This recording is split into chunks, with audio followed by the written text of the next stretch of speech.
Drácula, de Bram Stoker. Capítulo 19. Del diario de Jonathan Harker. 1 de octubre a las 5 de la mañana. Salí con el grupo para llevar a cabo la investigación con la mente tranquila, debido a que creo que no había visto nunca a Mina tan firme y tan bien. Me alegro mucho de que consintiera en apartarse y dejarnos a nosotros, los hombres, encargarnos del trabajo. En cierto modo, era como una pesadilla para mí que estuviera mezclada en tan terrible asunto, pero ahora que su trabajo está hecho y que se debe a su energía e inteligencia, así como a su previsión, que toda la historia haya sido reunida, de tal modo que cada detalle tiene significado, puede sentir con todo derecho que ya ha llevado a cabo su parte y que, en adelante, puede dejar que nosotros nos encarguemos de todo el resto. Creo que estábamos todos un poco molestos por la escena que había tenido lugar con el señor Renfield. Cuando salimos de su habitación, guardamos todo silencio hasta que regresamos al estudio. Una vez allí, el señor Morris dijo, dirigiéndose al doctor Sevard: y dígame, Jack, si ese hombre no estaba representando una escena con el fin de engañarnos. Creo que es el lunático más cuerdo que he conocido. No estoy seguro, pero creo que tenía algún fin serio, y en ese caso, es muy cruel que no se le haya dado ni una sola oportunidad. Lord Godalming y yo guardamos silencio, pero el doctor Van Helsing añadió: Amigo John, conoce usted a más lunáticos que yo, y me alegro de ello, porque temo que si fuera yo quien tuviera que decidir, lo hubiera dejado en libertad antes de que se produjera ese ataque de neurosis. Pero vivimos aprendiendo y en el momento actual no debemos correr riesgos inútiles, como diría mi amigo Quincy. Todos están mejor como están.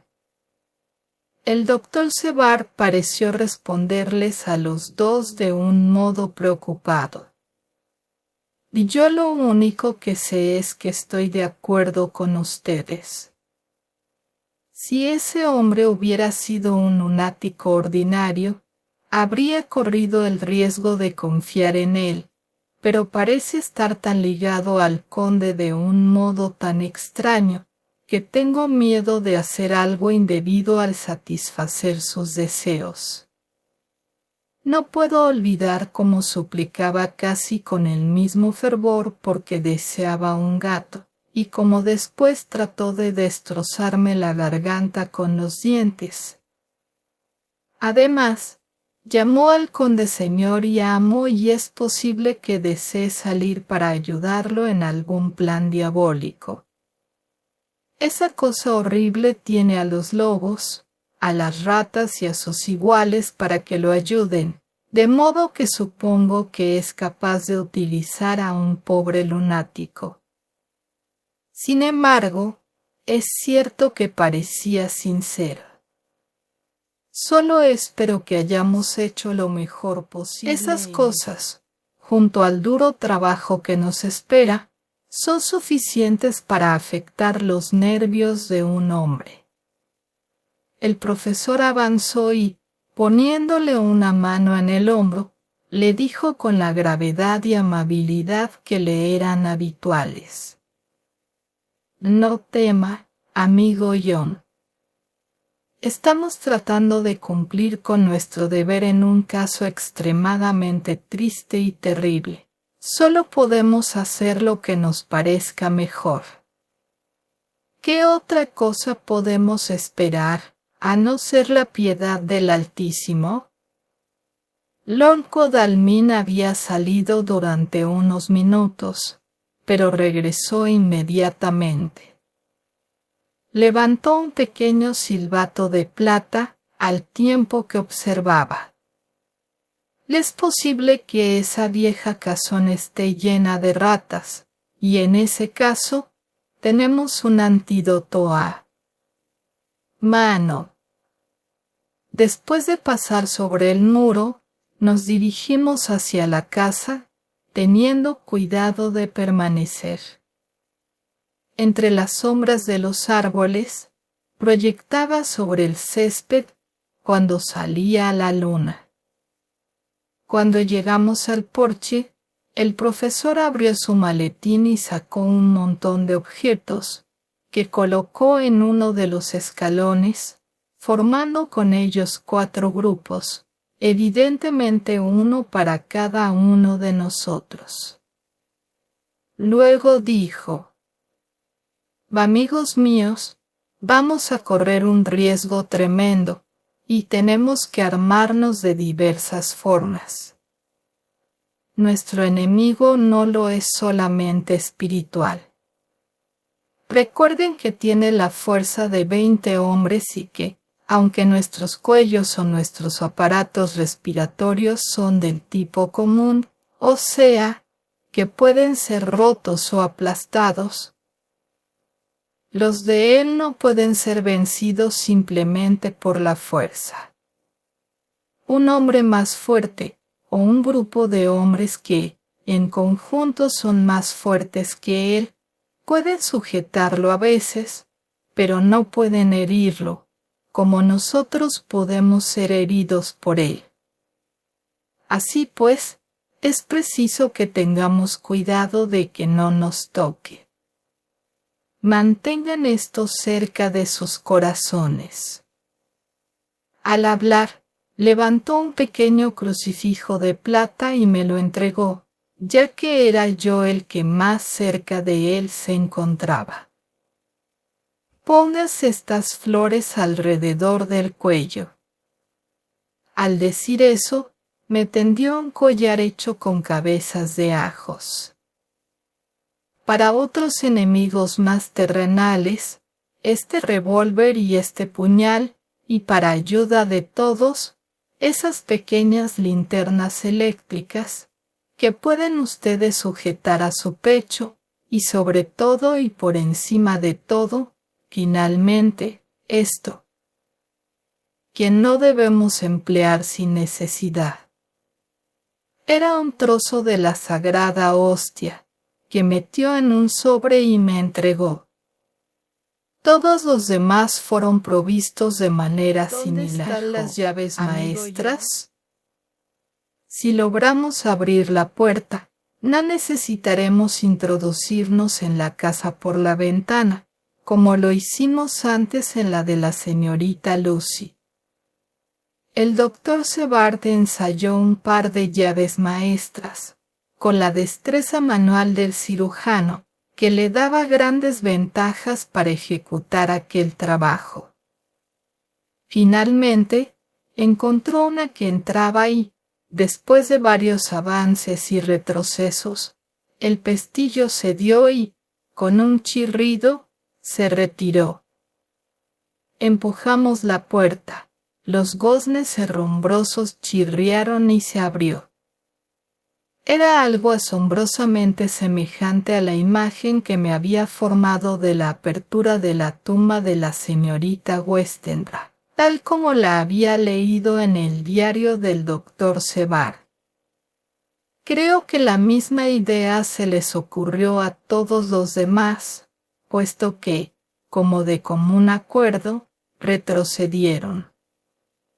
El profesor fue el primero en avanzar y en dirigirse hacia la puerta abierta.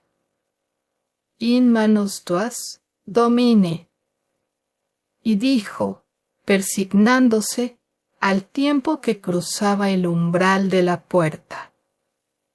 Cerramos la puerta a nuestras espaldas, para evitar que cuando encendiéramos las lámparas, el resplandor pudiera atraer a alguien que lo viera desde la calle. El profesor pulsó el pestillo cuidadosamente, por si no estuviéramos en condiciones de abrirlo rápidamente en caso de que tuviéramos que salir de la casa a toda prisa.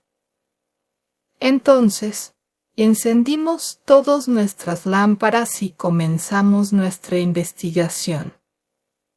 La luz de las diminutas lámparas caía sobre toda clase de formas extrañas, cuando los rayos se cruzaban unos con otros o nuestros cuerpos opacos proyectaban enormes sombras. No se apartaba de mí el sentimiento de que había alguien más entre nosotros. Supongo que era el recuerdo, sugerido de manera tan poderosa por el tétrico ambiente, de la espantosa experiencia que yo tuviera en Transilvania. Creo que todos nosotros teníamos el mismo sentimiento, puesto que noté que los otros no cesaban de mirar por encima del hombro cada vez que se producía un ruidito o que se proyectaba alguna nueva sombra, tal como lo hacía yo mismo. Todo el lugar estaba cubierto por una espesa capa de polvo. En el suelo, esa capa tenía varios centímetros de profundidad, excepto en los lugares en que se veían huellas de pasos recientes en las que, bajando la lámpara, pude ver marcas de tachuelas. Los muros estaban mohosos y cubiertos de polvo, y en los rincones había gruesas telarañas, sobre las que se había acumulado el polvo, de tal forma que colgaban como trapos desgarrados en los lugares en que se habían roto, a causa del peso que tenían que soportar. En el vestíbulo había un gran manojo de llaves, cada una de las cuales tenía una etiqueta amarillenta a causa de la acción del tiempo. Habían sido usadas varias veces, puesto que había varias marcas en el polvo similares a la que quedó cuando el profesor levantó las llaves. Van Helsing se volvió hacia mí y me dijo: «Usted conoce este lugar, Jonathan. Ha copiado planos de él y lo conoce por lo menos mejor que todos nosotros. ¿Por dónde se va a la capilla?» Tenía una idea de en dónde se encontraba, aunque durante mi última visita no había logrado entrar en ella. Por consiguiente, los guié y, después de unas cuantas vueltas equivocadas, me encontré frente a una puerta baja, que formaba un arco de madera de roble, cruzada por barras de hierro. «Y este es el lugar», dijo el profesor, al tiempo que hacía que reposara la lucecita de su lámpara sobre un mapa de la casa, copiado de mis archivos sobre la correspondencia relativa a la adquisición de la casa. Con cierta dificultad, encontramos la llave correspondiente en el manojo y abrimos la puerta. Estábamos preparados para algo desagradable, puesto que al estar abriendo la puerta, un aire tenue y maloliente parecía brotar de entre las rendijas. Pero ninguno de nosotros esperaba encontrarse con un olor como el que nos llegó. Ninguno de los otros había encontrado al conde en sus cercanías, y cuando yo lo había visto, estaba o bien en su rápida existencia en las habitaciones o, cuando estaba lleno de sangre fresca, en un edificio en ruinas. A cielo abierto, donde penetraba el aire libre, pero allí el lugar era reducido y cerrado, y el largo tiempo que había permanecido sin ser hallado hacía que el aire estuviera estancado y que oliera a podrido. Había un olor a tierra, como el de algún miasma seco, que sobresalía del aire viciado. Pero, En cuanto al olor mismo, ¿cómo poder describirlo? No era solo que se compusiera de todos los males de la mortalidad y del olor acre y penetrante de la sangre, sino que daba la impresión de que la corrupción misma se había podrido. Oh, me pongo enfermo solo al recordarlo. Cada vez que aquel monstruo había respirado, su aliento parecía haber quedado estancado en aquel lugar, intensificando sus repugnancias ordinarias. Un olor semejante hubiera puesto punto final a nuestra empresa, pero aquel no era un caso ordinario. Y la tarea elevada y terrible en la que estábamos empeñados nos dio fuerzas que se sobreponían a las consideraciones físicas. Después del primer estremecimiento involuntario, consecuencia directa de la primera ráfaga de aire, todos a trabajar, como si aquel repugnante lugar fuera un verdadero jardín de rosas. Examinamos cuidadosamente el lugar, y el profesor dijo, al comenzar: ante todo, hay que ver cuántas cajas quedan todavía. A continuación, deberemos examinar todos los rincones, agujeros y rendijas, para ver si podemos encontrar alguna indicación respecto a qué ha sucedido con las otras. Una mirada era suficiente para comprobar cuántas quedaban, ya que las grandes cajas de tierra eran muy voluminosas, y no era posible equivocarse respecto a ellas. Solamente quedaban 29 de las 50. En un momento dado me llevé un buen susto, ya que al ver a Lord Godalming que se volvía repentinamente y miraba por la puerta de entrada hacia el oscuro pasadizo que había más allá, yo también miré y, durante un instante, me pareció ver los rasgos más notables del rostro maligno del conde, la nariz puntiaguda, los ojos rojizos, los labios rojos y la terrible palidez. Eso ocurrió solo durante el espacio de un segundo, ya que, como resumió Lord Godalming, creí haber visto un rostro, pero eran solo las sombras. Y volvió a dedicarse a su investigación. Volví mi lámpara hacia esa dirección y me dirigí hacia el pasadizo. No había señales de la presencia de nadie, y como no había puertas, ni rincones, ni aberturas de ninguna clase, sino solo los sólidos muros del pasadizo, no podía haber ningún escondrijo, ni siquiera para él. Supuse que el miedo había ayudado a la imaginación, y no dije nada. Unos minutos más tarde vi que Morris retrocedía repentinamente del rincón que estaba examinando. Todos nosotros seguimos con la mirada sus movimientos, debido a que, indudablemente, cierto nerviosismo se estaba apoderando de nosotros, y vimos una masa fosforescente que parpadeaba como las estrellas. Instintivamente, todos retrocedimos. Todo el lugar estaba poblándose de ratas.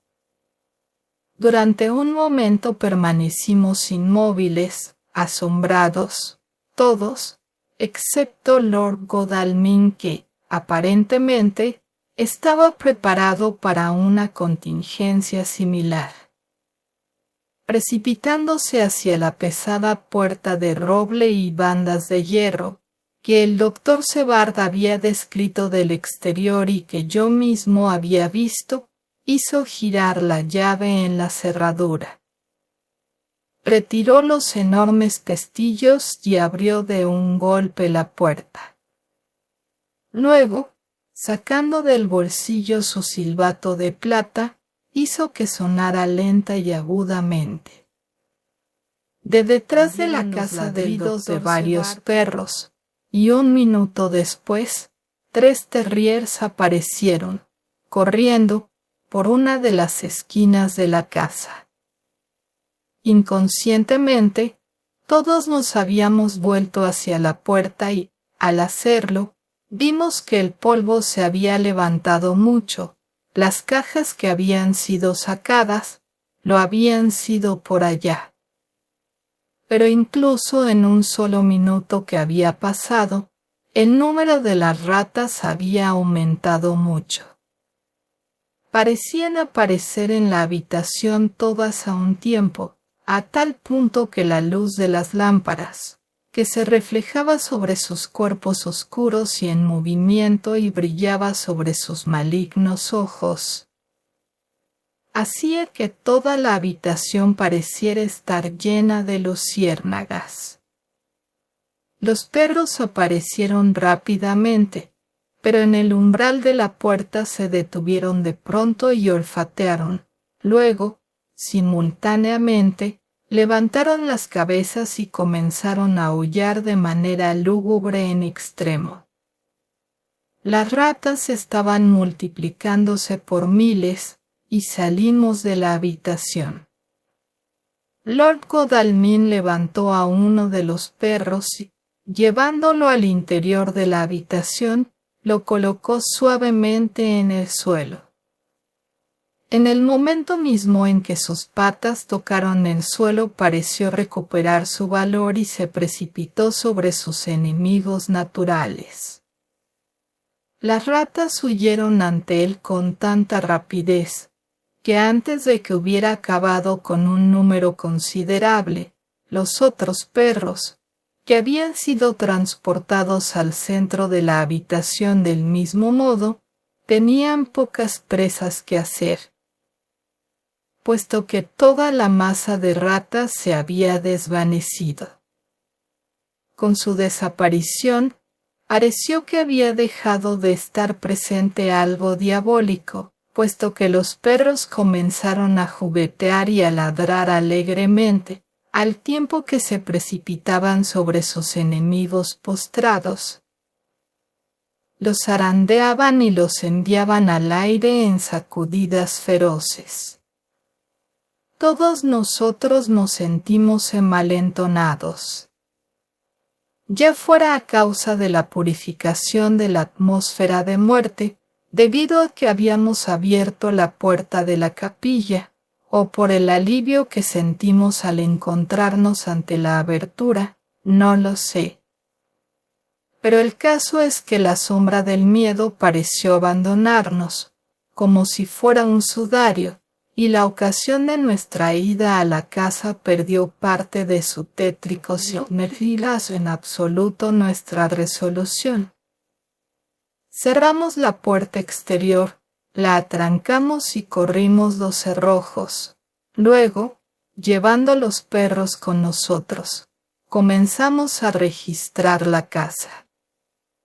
No encontramos otra cosa que polvo en grandes cantidades, y todo parecía no haber sido tocado en absoluto, exceptuando el rastro de mis pasos, que había quedado de mi primera visita.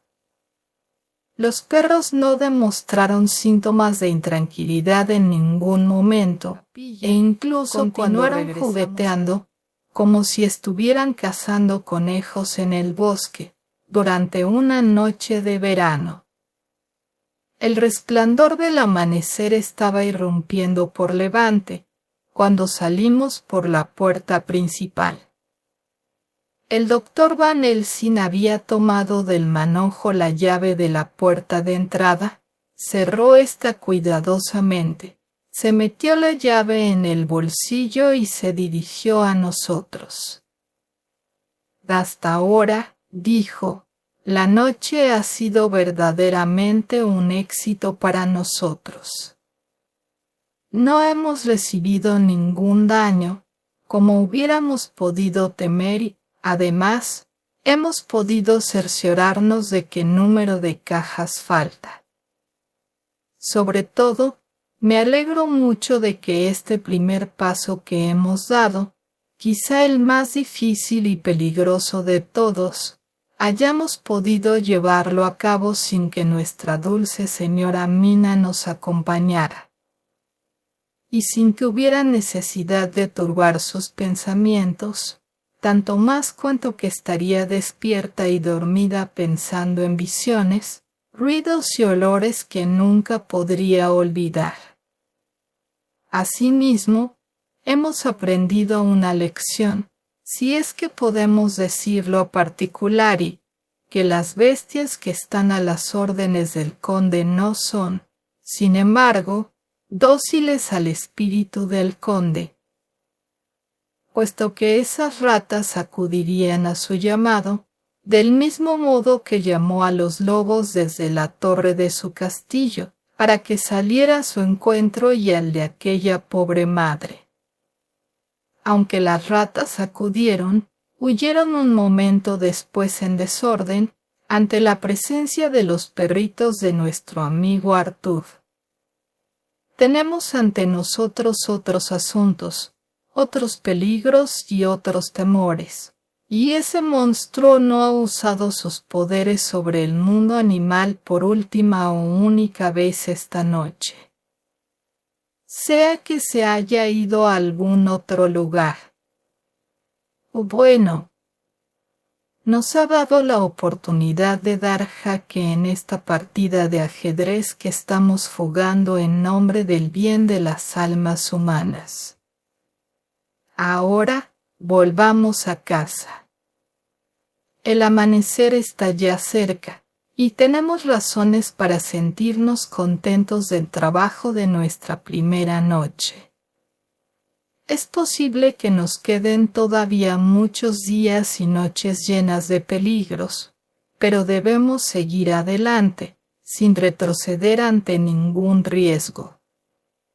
La casa estaba sumida en un profundo silencio cuando llegamos a ella, excepto por los gritos de alguna pobre criatura que estaba en una de las salas más alejadas y un sonido bajo y lastimero que salía de la habitación de Renfield. Indudablemente, el pobre hombre se estaba torturando, a la manera de los orates, con pensamientos innecesariamente dolorosos. Entré en mi habitación de puntillas y encontré a Mina dormida, respirando con tanta suavidad que tuve que aguzar el oído para captar el sonido. Más pálida que de costumbre. Esperaba que la reunión de aquella noche no la hubiera impresionado demasiado. Me siento verdaderamente agradecido de que permanezca fuera de nuestro trabajo futuro e incluso de nuestras deliberaciones. Es una tensión demasiado grande para que la soporte una mujer. No pensaba así al principio, pero ahora sé mucho mejor a qué atenerme. Por consiguiente, me alegro de que eso haya sido resuelto. Es posible que haya cosas que la asustaran si las oyera. No obstante, ocultárselas sería peor que revelárselas, si es que llega a sospechar que hay algo que no le decimos. A partir de este momento, tendremos que ser para ella como libros cerrados, por lo menos hasta el momento en que podamos anunciarle que todo ha concluido y que la tierra ha sido liberada de aquel monstruo de las tinieblas. Supongo que será difícil guardar silencio, debido a la confianza que reina entre nosotros, pero debo continuar en mi resolución y silenciar completamente todo lo relativo a nuestros actos durante aquella noche, negándome a hablar de lo que ha sucedido. Me acosté sobre el diván para no molestarla. 1 de octubre, más tarde. Supongo que es natural que hayamos dormido todos hasta una hora avanzada, ya que el día estaba ocupado en duros trabajos y la noche era pesada e insomne. Incluso Mina debía haber sentido el cansancio, puesto que, aunque dormí hasta que el sol estaba muy alto, desperté antes que ella. En realidad, estaba tan profundamente dormida que durante unos segundos no me reconoció siquiera y me miró con un profundo terror, como si hubiera sido despertada en medio de una terrible pesadilla. Se quejó un poco de estar cansada y la dejé reposar hasta una hora más avanzada del día. Sabíamos ahora que 21 cajas habían sido retiradas, y en el caso de que fueran llevadas varias a la vez, era posible que pudiéramos encuadrarlas. Ello simplificaría considerablemente nuestro trabajo y cuanto antes solventáramos ese asunto, tanto mejor sería. Tenía que ir a ver a Thomas Snellin. Del diario del Dr. Sevar. 1 de octubre. Era casi mediodía cuando fui despertado por el profesor, que entró en mi habitación. Estaba más alegre y amable que de costumbre, y es evidente que el trabajo de la noche anterior había servido para aligerar parte del peso que tenía en la mente. Después de hablar de la aventura de la noche anterior, dijo repentinamente: «Su paciente me interesa mucho. ¿Es posible que lo visite con usted esta mañana?» «Oh, en el caso puedo ir solo a verlo, si usted me lo permite. Es una experiencia nueva para mí encontrar a un lunático que habla de filosofía y discurre de manera tan cuerda. Tenía ciertos trabajos urgentes que hacer y le dije que me gustaría que él fuera solo, ya que así no me vería obligado a hacerlo esperar. Por consiguiente, llamé a uno de los ayudantes y le di las debidas instrucciones. Antes de que mi maestro abandonara la habitación, le aconsejé que no se llevara una impresión falsa sobre mi paciente. Deseo que me hable de sí mismo y de su decepción en cuanto a su consumo de animales vivos. Le dijo a la señora Mina, como vi en su diario de ayer, que tuvo antes esas creencias. ¿Por qué sonríe usted, amigo John? Excúseme, le dije, pero la respuesta se encuentra aquí. Coloqué la mano sobre las hojas mecanografiadas. Cuando nuestro cuerdo e inteligente lunático hizo esa declaración, tenía la boca todavía llena de las moscas y arañas que acababa de comer, un instante antes de que la señora Archer entrara en su habitación. Bueno, dijo, su memoria es buena. Debí haberlo recordado. Y, no obstante, esa misma desviación del pensamiento y de la memoria es lo que hace que el estudio de las enfermedades mentales sea tan apasionante. Es posible que obtenga más conocimientos de la locura de ese pobre alienado que lo que podría obtener de los hombres más sabios. ¿Quién sabe? Continué mi trabajo y, antes de que pasara mucho tiempo, había concluido con lo más urgente. Parecía que no había pasado realmente mucho tiempo, pero Van Helsing había vuelto ya al estudio.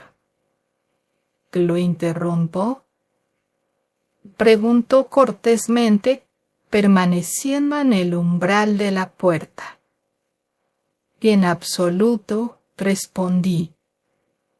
Pase. Ya he terminado mi trabajo y estoy libre. Puedo acompañarlo, si lo desea. Es inútil. Acabo de verlo. Y temo que no me aprecia mucho. Nuestra entrevista ha sido corta. Cuando entré en su habitación estaba sentado en una silla, en el centro, con los codos apoyados sobre las rodillas y en su rostro había una expresión hosca y malhumorada. Le he hablado con toda la amabilidad posible y con todo el respeto que he logrado aparentar. No me respondió palabra alguna. ¿No me reconoce usted?, inquirí. Su respuesta no fue muy tranquilizadora. Lo conozco. Es usted el viejo idiota de Van Helsing. Desearía que se fuera usted con sus estúpidas teorías psicológicas a otro lado. Malditos sean todos los estúpidos holandeses. No pronunció ni una palabra más y siguió sentado, encerrado en su descontento y mal humor, exactamente como si yo no hubiera estado en la habitación en absoluto. Tal era su indiferencia. Así he perdido la oportunidad de aprender algo de ese inteligente lunático. Por consiguiente, debo irme para tratar de consolarme cruzando unas cuantas palabras agradables con la dulce señora Mina. Amigo John, me alegro infinitamente de que ya no tenga ella que sufrir más, ni que preocuparse por nuestros terribles asuntos. Aunque echaremos en falta su ayuda, es mejor que así sea. Que estoy absolutamente de acuerdo con usted, le dije sinceramente, puesto que no quería que su decisión al respecto se debilitara. La señora Archer está mejor permaneciendo fuera de todo esto. La situación está ya bastante mala para nosotros, los hombres, que nos hemos visto a veces en lugares poco agradables, pero no es un lugar apropiado para una mujer si hubiera continuado con este asunto. Es muy posible que hubiera terminado siendo destrozada. Así, Van Helsing fue a conversar con el señor y la señora Archer. Quincy y Art han salido para descubrir todo lo posible con respecto a la desaparición de las cajas. Yo tengo que concluir mi ronda de trabajo y nos reuniremos esta noche. Del diario de Mina Archer. 1 de octubre.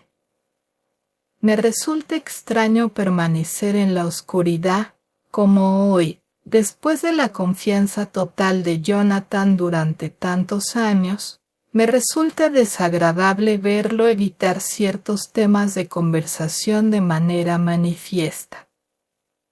Los temas más vitales de todos. Esta mañana dormí hasta una hora avanzada, a causa de las fatigas de ayer, y aunque Jonathan durmió hasta tarde también, despertó antes de salir. Y nunca antes lo había hecho con mayor dulzura o ternura, pero no mencionó ni una sola palabra sobre lo que había sucedido en su visita a la casa del conde.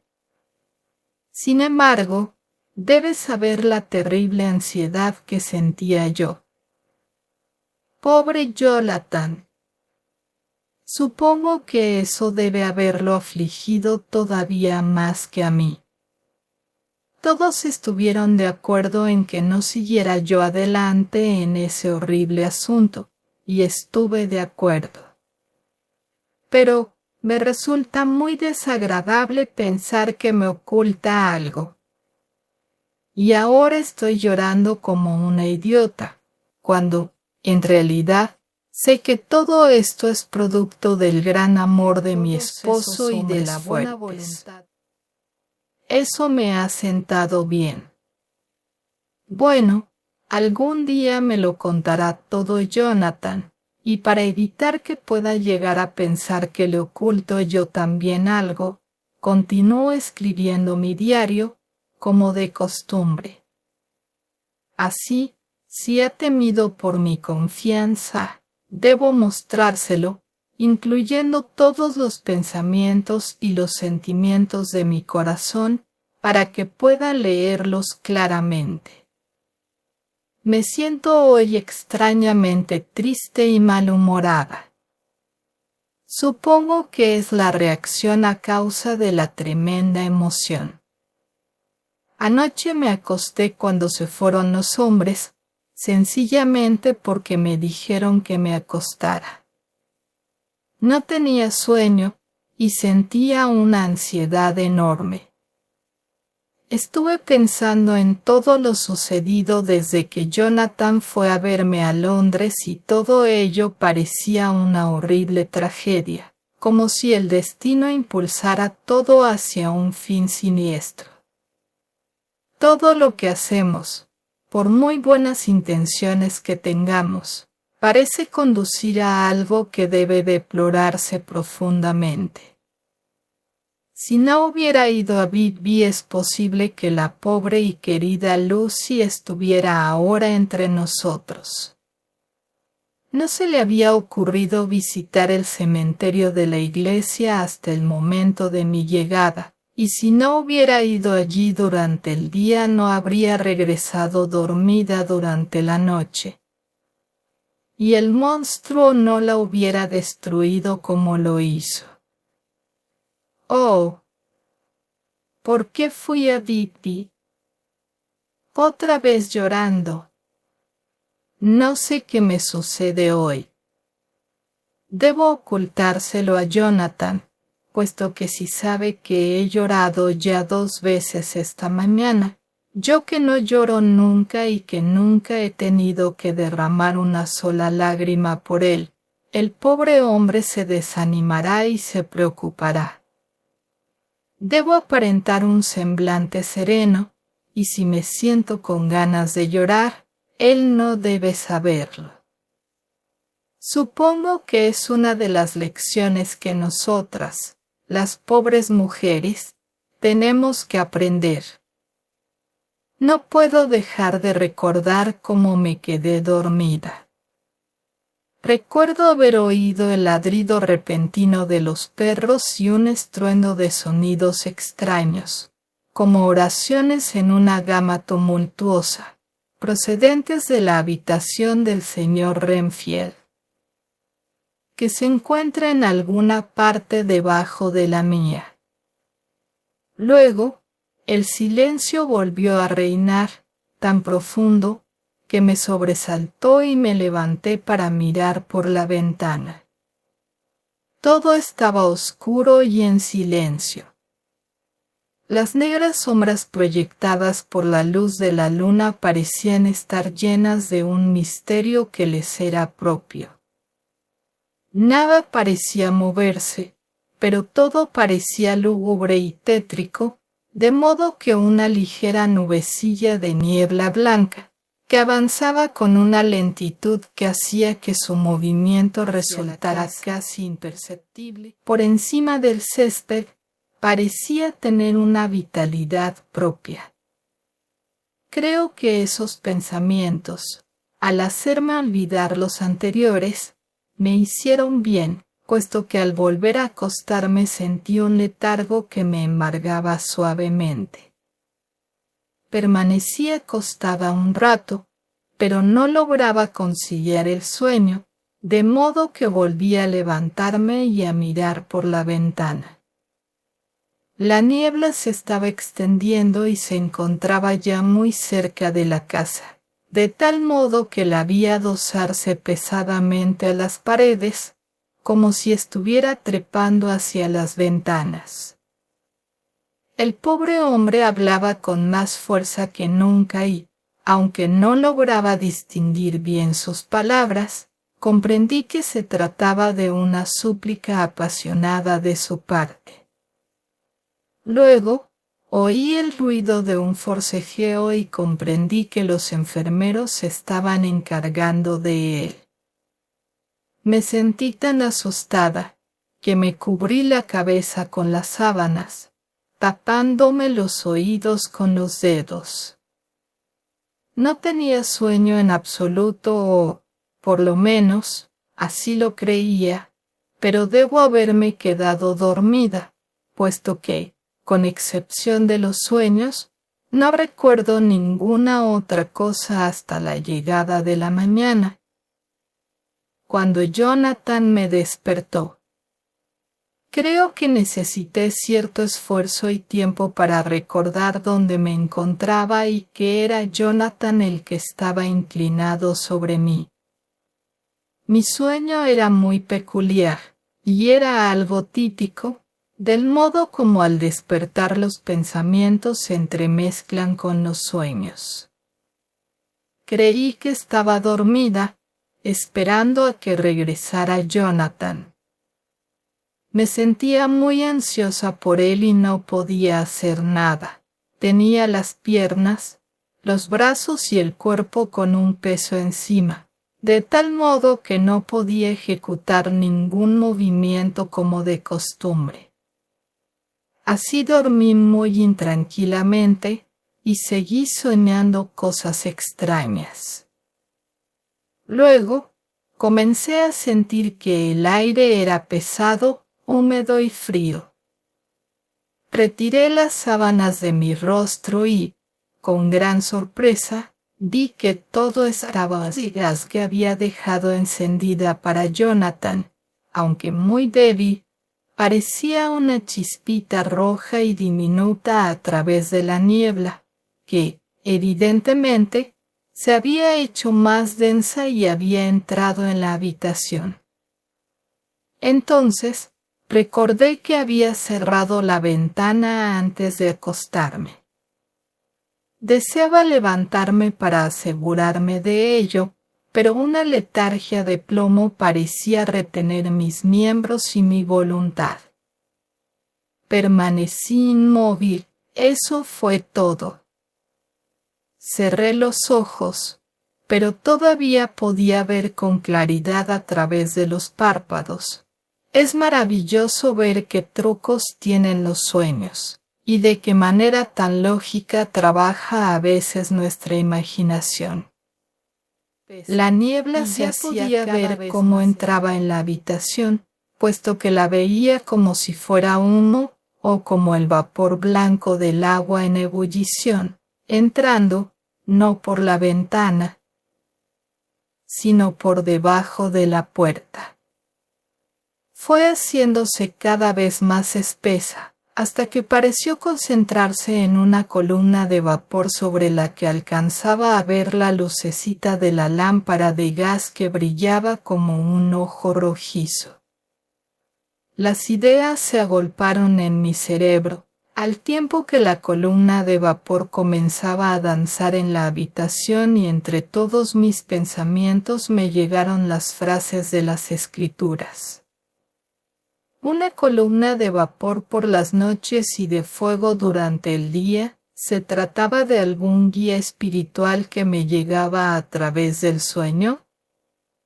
Pero la columna estaba compuesta tanto del guía diurno como del nocturno, puesto que el fuego estaba en el ojo rojo que, al pensar en él, me fascinó en cierto modo, puesto que, mientras lo observaba, el fuego pareció dividirse y lo vi como si se tratara de dos ojos rojos, a través de la niebla, tal y como Lucy me dijo que los había visto en sus divagaciones mentales, sobre el risco. Cuando el sol poniente se reflejó en las ventanas de la iglesia de Santa María. Repentinamente, recordé horrorizada que era así como Jonathan había visto materializarse a aquellas horribles mujeres de la niebla que giraba bajo el resplandor de la luna, y en mi sueño debo haberme desmayado, puesto que me encontré en medio de la más profunda oscuridad. El último esfuerzo consciente que hizo mi imaginación fue el de hacerme ver un rostro lívido que se inclinaba sobre mí, saliendo de entre la niebla. Debo tener cuidado con esos sueños, ya que pueden hacer vacilar la razón de una persona, si se presentan con demasiada frecuencia. Voy a ver al Dr. Van Helsing o al Dr. Sevard para que me receten algo que me haga dormir profundamente. Lo único malo es que temo alarmarlos. Un sueño semejante se mezclaría en estos momentos con sus temores por mí. Esta noche deberé esforzarme por dormir de manera natural. Si no lo logro, debo lograr que me den para mañana en la noche una dosis de cloral. Eso no me causará por una vez ningún daño y me sentará bien una buena noche de sueño. Hoy desperté más fatigada que si no hubiera dormido en absoluto. 2 de octubre, a las 10 de la noche. Anoche dormí, pero no soñé. Debo haber dormido profundamente, puesto que no desperté cuando se acostó Jonathan, pero el sueño no me ha sentado todo lo bien que sería de desear, puesto que hoy me he sentido débil y desanimada. Pasé todo el día de ayer tratando de dormir o acostada, dormitando. Por la tarde, el señor Renfield preguntó si... Pobre hombre. Estuvo muy amable, y al marcharse me besó la mano y rogó a Dios que me bendijera. En cierto modo, eso me afectó mucho, y las lágrimas acuden a mis ojos cuando pienso en él. Esta es una nueva debilidad de la que tengo que preocuparme y cuidarme. Jonathan se entristecería mucho si supiera que he estado llorando. Tanto él como los demás estuvieron fuera hasta la hora de la cena y regresaron muy cansados. Hice todo lo posible por alegrarlos, y creo que el esfuerzo me sentó bien, puesto que me olvidé de lo cansada que estaba yo misma. Después de la cena me mandaron a acostarme y todos salieron a fumar juntos, según dijeron.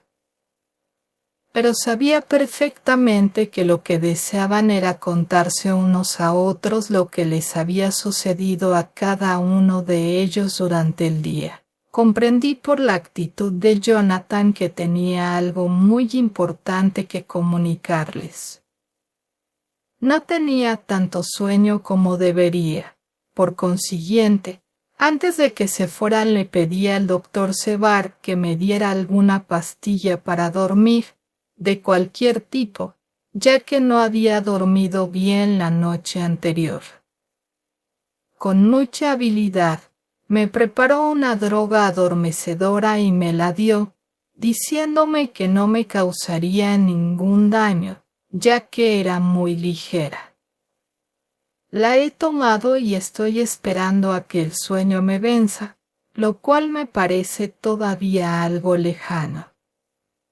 Espero no haber hecho mal, ya que cuando el sueño comienza a apoderarse de mí, me asalta un nuevo temor. Es posible que haya cometido una tontería al privarme del poder de despertar. Es posible que lo necesite. Ya tengo sueño. Buenas noches.